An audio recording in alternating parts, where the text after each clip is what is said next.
Hey, it's Dr. Toker, your friendly neighborhood colorectal surgeon, coming to you from the silence that is Big Brother.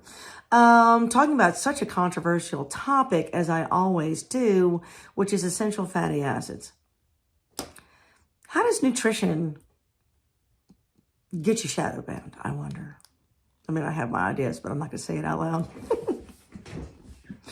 I do like to be cantankerous. And I do like to grind against the machine, so here I go. But anyway, so fatty acids that are critical to you are called omega-3 and omega-6 fatty acids. What does that mean? The human body requires these structures, chains of fats, including fats that have a double bond in the third carbon and in the sixth carbon, omega-3 and omega-6, double bonded in a chain of fat.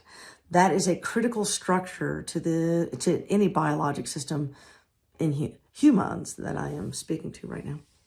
And what foods contain that? Well, if you're a plant-based person, then your answer is going to be something like olive oil or flax seeds, walnuts. These things all have high omega fatty acids. If you're an omnivore, then I would go fish and seaweed, to be honest. Well, seaweed probably you could do as a vegetarian, right? Fish and seaweed, very high in omega-3 fatty acids. The group that's going to struggle with deficiencies with this fatty acid are people who don't like the taste. So that's the taste of fish. It's one of the reasons some people won't like grass-fed free-range beef, because that actually has omega-3 fatty acids in it. Grass-fed free-range lamb has omega-3 fatty acids in it. And so it's a taste that if you're not accustomed to, you might say that you don't like.